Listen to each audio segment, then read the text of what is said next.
is Donna the Explorer, and for this vlog, we are going to do camping at home. So in this camping, I will demonstrate to you the 4 survival skills, which are the water, the fire, the shelter, and 1 survival skills in primitive and survival cooking. But before that, let us first prepare our camping essentials. We have our bolo, our water container. For our food, we have our noodles, eggs, milk, canned goods, and we also have our snacks. We have our emergency kit that includes the band-aids, medicines, and ointments. We have flashlight, our lighter, candle, scissors, whistle, our caldero for cooking, kitchen knife, wooden chopping board, and for our shelter, we have our tent. Are you ready? Say yes, because if you ask me, I'm super duper ready. So what are we waiting for? Let's go! So the first survival skill that we did was making a shelter. During our camping, we did 2 types of tent. The first one is the ready-to-assemble tent, and the second one is the tripod shelter. So the first question that we answered first before doing our camping is, what kind of shelter will keep me safe from the elements?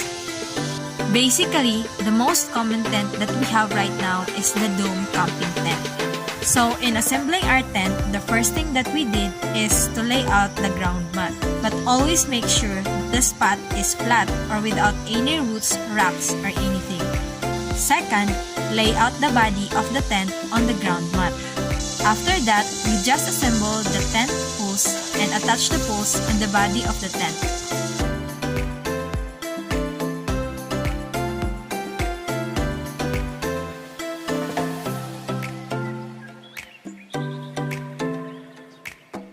Put the tent posts in the grumet, and lastly, put the top cover of the tent. This tent is a lightweight tent and can cater a maximum of 3 people inside. It will be enough to protect you from cold and moist During the night, However, this wouldn't be enough when it is raining. The water may pass through it. To answer the question, what kind of shelter will keep me safe from elements? I believe it would be the dome tent plus the tripod shelter.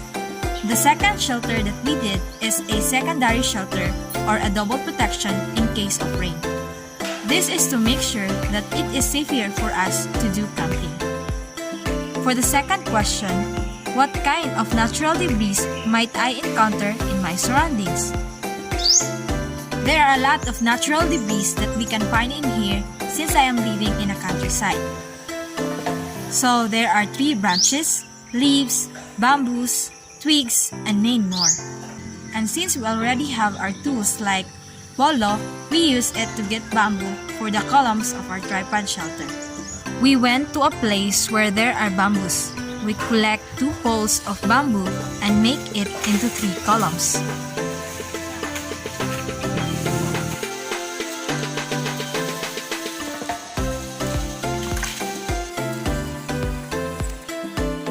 So, hi guys! So, we're going to make a tripod shelter using our bamboo and our tie. First pala, we will make a small hole here so that the tie will not move down and up.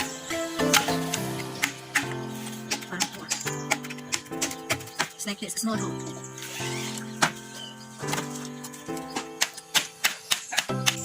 Then we will tie the 3 bamboos together.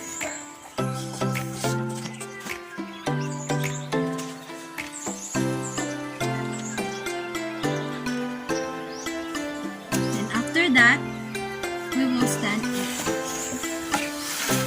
We will make it like a tripod.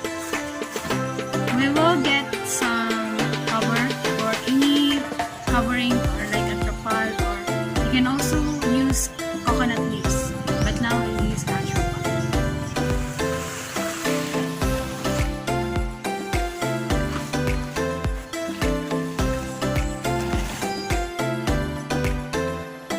The last question is, how will I keep warm in my shelter at night? We use the tripod shelter as the secondary shelter of our tent. This would prevent the moist and extra coldness from getting inside the tent. It's like a double protection. Water survival skills question number 1. How many days can I survive on the water I already have?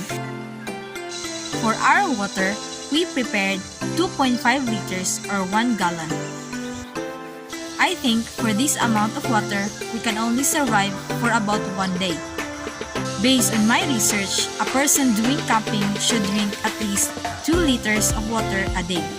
And we believe this water would not be enough because I have a partner during that camping. Where might I able to find a source of water? We look for a source of water. And since we are just camping at home, it is expected that I'm very familiar with this place, and so with the source of water. We went into a well to fetch our water. As we went there, we brought our water container for us to fetch our water.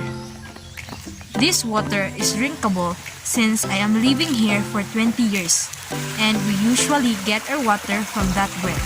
And I could say that it is safer than the water from a faucet since this water is from a direct source. How am I going to get more water and purify it so that it is safe to drink? For some individuals who are not used to drink from here, we can purify our water to really make sure that it is safe to drink by boiling it for about 5 minutes. It would eliminate the possible bacteria in the water by making it safer to drink by anyone. Building a fire is very important in camping. It will allow you to cook your food and make you warm at night. So what tools will I need to start a fire? First, you should have a lighter or match or any fire starters. Second is your firewoods and kindlings. These are small twigs that help you easily start building a fire. And the third is your tinder. It could be a paper, dry grass, or a cotton. So what we use as our tinder or fire starter is a dried coconut leaves. Those are the 3 essential tools that we need in building a fire. So the question for this survival skill is, what kind of campfire will help me survive in my surroundings? There are a lot of types of campfire, but the best type for me is the log cabin. It is a type of firewood arrangement where the firewood are stacked like we are building a cabin. We should pile 2 parallels of woods at the bottom and then add 2 woods again, this time in a perpendicular angle.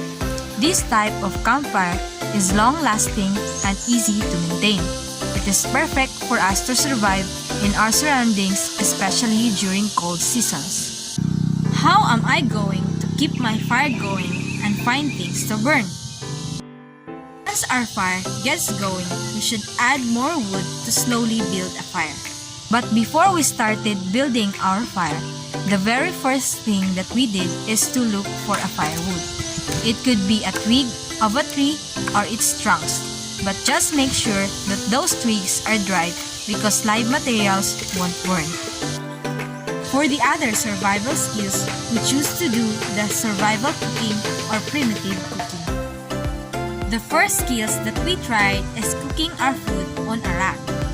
We look for flat rocks that can be used for cooking our food. In choosing for a rock, just make sure that you select those rocks that can be seen, not those from rivers. Wet rocks will explode when heated, so choose your rocks wisely. We put the flat rock on the top of the true rock and then we started building the fire beneath. Then as we made sure that the rocks is already heated, we started cooking. And since our food is not that oily or greasy, we added some oil. We wait for a few minutes and there you go, our cooked beef loaf on a rack. The second primitive cooking that we did is boiling an egg on a coconut. The first thing that I did is to make a hole on its bottom part for us to form our cooking pot. We put water inside the coconut, put the egg inside, and then put it on a fire.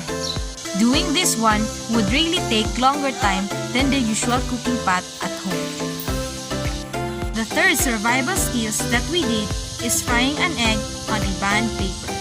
Now we'll be cooking our egg on a bond paper using our frame.